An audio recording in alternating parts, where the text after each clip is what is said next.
Now you might be thinking to yourself, Dan, what the fuck is edging?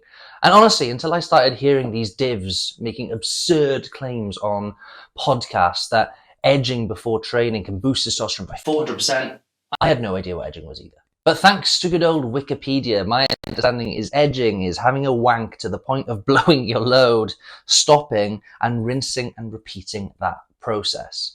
And according to some podcast dudes, edging will give anyone a 400% spike in testosterone, which would help them train harder, build muscle, and ultimately make more gains in the process. As far as edging is concerned, there's also been clips of Dr. Andrew Huberman, who, if you don't know, is a world-renowned and respected neuroscientist from Stanford University, about how men can increase their testosterone by up to 400% naturally by using tricks like semen retention, which is kind of similar to edging. Now, this is where my bullshit alarm starts going off in my head. Because for context, right, a 400% increase in testosterone would take someone with, I don't know, let's say 200 nanograms per deciliter of testosterone, which is considered on the cusp of being dangerously low, to 1,000 nanograms per deciliter. Now, to give you some context, my friend who was prepping for an untested powerlifting competition, untested meaning that competitors were openly on steroids, and he was injecting testosterone, like literally jabbing it into his ass.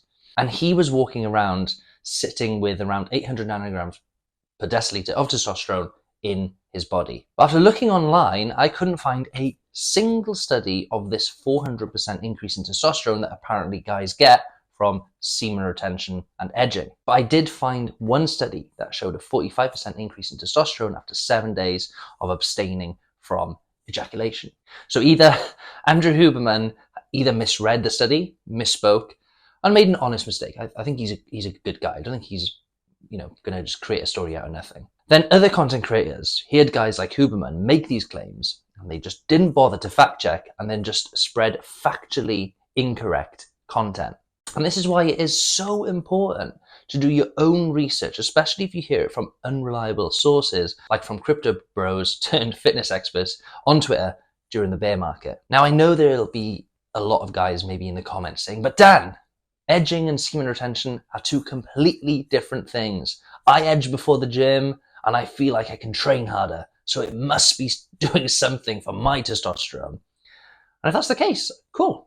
Keep beating your meat in the gym car park if that's what you're into. But the point I'm trying to get across here is whether the direct testosterone spike from edging will lead to more gains. Because the last thing I want is for one of my subscribers, maybe even you, being handed a restraining order after you were caught with your old boy in your hand in the gym car park. No one wants that. So what I want to do is I want to look at other methods that claim to boost testosterone. And in my last video, I actually talked about how back in the day, my mates were convinced that compound lifts like the squat, bench, and deadlift boosted testosterone. And research from the 1990s and early 2000s show us that the more muscle involved in an exercise, the more testosterone, growth hormone, and IGF-1 spike you'll get post-workout. But post-exercise increases from these hormones can't be used as proxy markers for building muscle potential in human beings.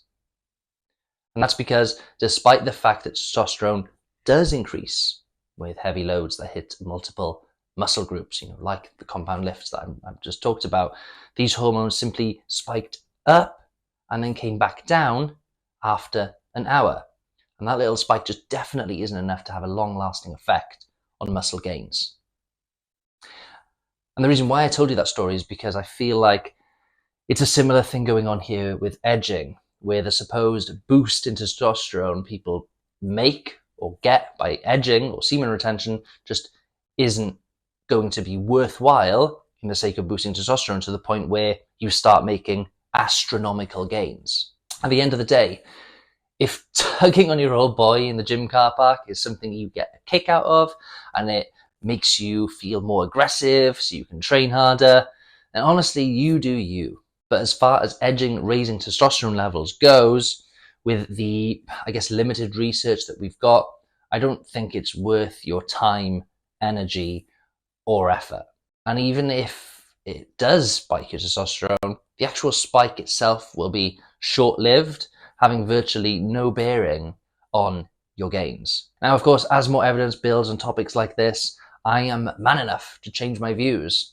But for now, edging gets a firm no from me. See you in the next video.